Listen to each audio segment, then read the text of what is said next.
دوسرا مسئلہ یہ بتانا تھا کہ یہاں دعا خاموشی سے ہو جاتی ہے. اکثر مساجد میں جب امام ہاتھ اٹھاتا ہے تو ایک مؤذن کہتا ہے آمین، یعنی سب لوگ دعا مانگتے، اور جب امام دعا ختم کرتا ہے تو کہتا ہے برحمتک یا ارحم الراحمین، دعا ختم ہو جاتی ہے. آپ یہاں نہ آمین سنتے ہیں نہ برحمتک یا ارحم الراحمین سنتے ہیں، خاموشی سے دعا ہو جاتی ہے. تو آپ کے دل میں خیال آتا ہوگا کہ یہ کس قسم کی مسجد ہے، یہاں کیا ہوتا ہے، کیا خاص ہے. تو بات یہ ہے کہ چونکہ آج عمل دیکھا دیکھی ہو، ہم لوگ دیکھتے ہیں کہ فلاں باپ نے کیا، دادا نے کیا، فلاں مسجد میں، کتاب میں پڑھو، کتاب سے دین سکھایا جاتا ہے، کسی کا عمل حجت نہیں ہے. اللہ تعالیٰ نے دعا کے بارے میں جو آیت نازل فرمائی، جن کو دعا قبول کرنا ہے وہ قرآن کی اس آیت کو سے سن کر آپ لوگ خود قرآن کا ترجمہ دیکھیں، پھر آپ کو پتہ چل جائے گا کہ جن کو دعا قبول کرنا ہے وہ کیا طریقہ بتا رہے ہیں.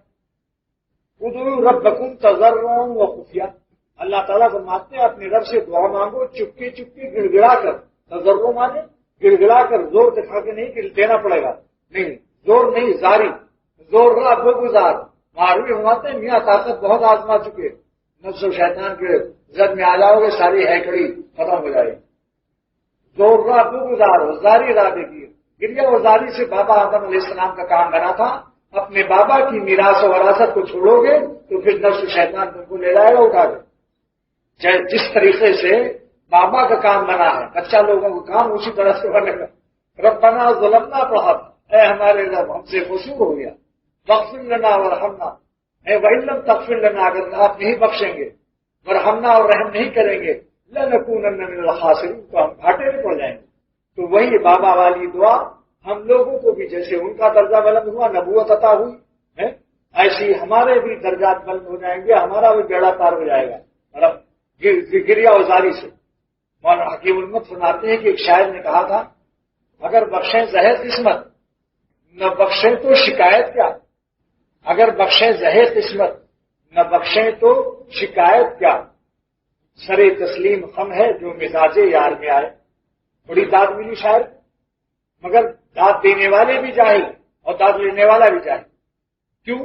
اس لیے کہ گویا ایک پہلوانی دکھانا ہے کہ اگر اللہ تعالیٰ نے بخش دیا ہے زہر قسمت، نہ بخشے تو کوئی شکایت نہیں، کوئی وقت جلنے کے لیے میں تیار ہوں، مجھے بڑی طاقت ہے، کوئی شکایت کی بات نہیں. یہ کیا بات ہے؟ سر تسلیم، بڑے تسلیم خم کرنے والے. ابھی 100 گردے میں پتھری پڑ جائے، پیشاب اترنا رک جائے، ذرا سر تسلیم خم دیکھوں، وہ چلاؤ گے سارا اسپتال سر پہ اٹھا لو. میں نے دیکھا ایسے مریضوں، پیشاب نہیں اترا، گردے میں پتھری پڑی ہوئی ہے، ایسا چلا رہا ہے جیسے سارا اسپتال سر کو اٹھا لے گا. وہاں ذرا یہ شعر پڑھ دو کہ اس گردے کی پتھری پر میرا سر تسلیم خم کی ہوئی ہے، آپ پیشاب چاہے اترنے دیں چاہے روک دیں، ہم کو کوئی شکایت نہیں ہے آپ سے. ذرا وہاں دیکھو تو وہاں تو ڈاکٹر کے بھی پیر پکڑو گے، جلدی آپریشن کرو، کوئی دوا دو کہ پیشاب اترے. لہذا حکیم الامت مجدد الملت نے شعر کی اصلاح فرمایا شعر یوں پڑھو اگر بخشیں زہر قسمت نہ بخشیں تو کروں زاری، نہ بخشیں تو رونا شروع کر دوں گا. اس بندے کی خاری کیوں مزاج یار میں آئی، کہ اللہ اس بندے کو رسوا نہ فرمائیے، اپنی رحمت سے بخش دیجیے، رونا کہاں. یہ سمجھ لیجیے آپ کہ ہمارے بابا آدم علیہ السلام کا کام رونے سے بنا ہے، ربنا ظلمنا سے بنا ہے. لہذا ہمارا جس ذریعے سے دنیائے انسانیت کی تخلیق اور پہلا انسان جو بابا آدم علیہ السلام ان کا جس سے کام بنا، ان کی اولاد کا بھی کام اسی سے بنے گا. اور لائق بیٹوں کا یہی علامت ہے. مولانا رومی فرماتے ہیں آقی فرزندان خاص آدمن، جو آدم علیہ السلام کے شریف و خاص بیٹے ہیں، نفع انا ظلمنا میدمن، جب ان سے قصور ہو جاتا ہے تو رونا شروع کر دیتے ہیں اور نعرہ انا ظلمنا بلند کرتے ہیں کہ یا اللہ مجھ کو معاف کر دیجیے، مجھ سے غلطی ہو. یہ شریف خاص بیٹے ہیں، لائق بیٹے.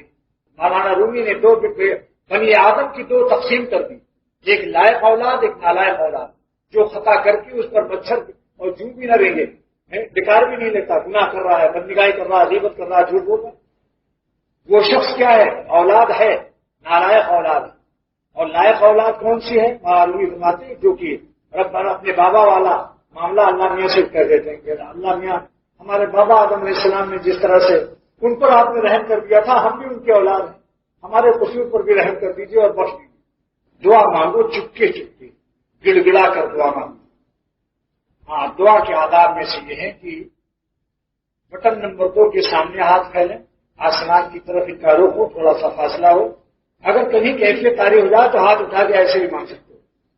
بخاری نے لکھا ہے، اور حضور صلی اللہ علیہ وسلم نے جنگ بدر میں نہایت بے کسی کے عالم میں دعا مانگتے مانگتے آپ کے ہاتھ اٹھ گئے اور اتنا روئے آپ کہ صدیق اکبر نے بے چین ہو کر کے عرض کیا کہ یا نبی اللہ، یا رسول اللہ، بس کیجیے، آپ کا چیخ اور آپ کی آواز، آپ کا رونا مجھ سے اب سنا نہیں جاتا، یقیناً جبرائیل علیہ السلام آ رہے ہوں گے۔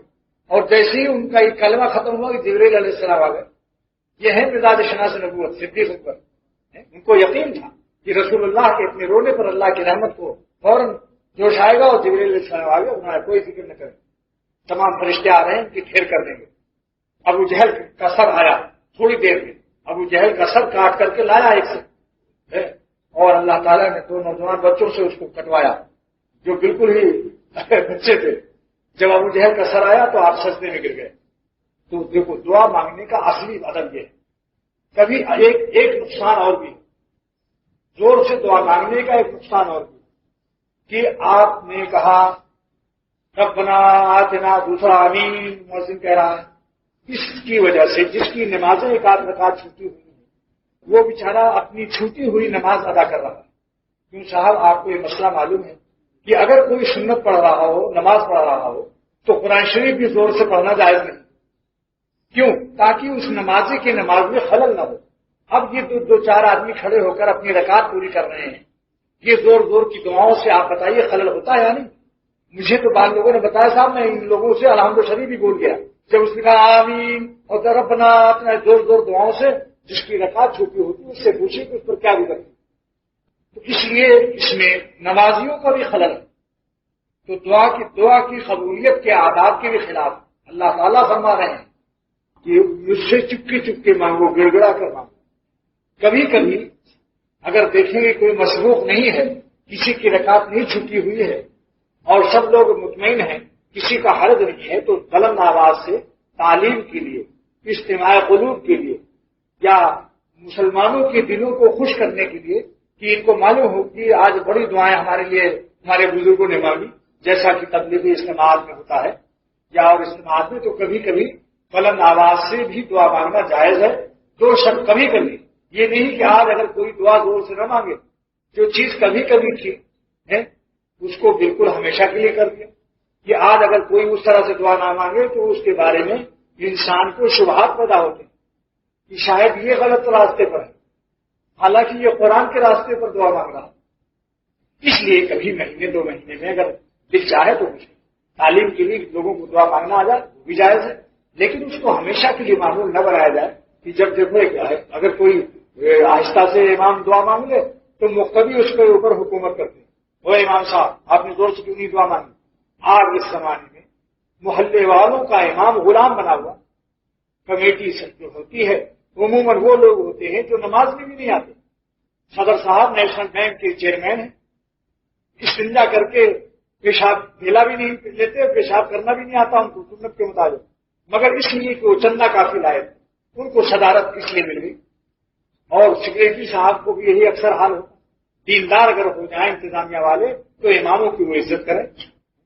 امام کو غلام سمجھنا اور اس سے پوچھو عالم سے کہ بھائی اس میں کیا جو بات سمجھ میں آیا ادب سے سوال کرو کہ ذرا ہمیں سمجھا دیں آپ کہ اس کی کیا حقیقت ہے، کہیں کچھ ہوتا ہے کہیں کچھ، تو کیا حقیقت ہے۔ آپ کے بغیر سوال کے میں نے خود ہی اس کو بتا دیا، ہم سے کسی نے پوچھا نہیں تھا۔ ہماری مسجد کے لوگ الحمدللہ سمجھدار ہیں، پڑھے لکھے، جانتے ہیں کہ میرے پاس سارا کتب خانہ ہے، بخاری کی 2 شرحیں، مشکات کی 2 شرحیں، مظاہر حق بھی ہے، مرفات بھی ہے، فقہ کی تمام کتابیں ہیں، جانتے ہیں جو کچھ یہ دیکھ کر صحیح طریقے سے ہم کو بتائیں گے۔ لیکن ہماری شفقت و محبت کا آج تقاضا ہوا کہ چونکہ ہمیشہ آپ لوگ دیکھتے خاموشی سے، تو اس کی وجہ بتاتے ہیں۔ اس کی وجہ یہ ہے کہ جن کو دعا ہماری قبول کرنی ہے انہوں نے ہمیں کہا کہ گڑ گڑا کر مانگو، چپکے چپکے مانگو، کیونکہ اللہ سنتا ہے۔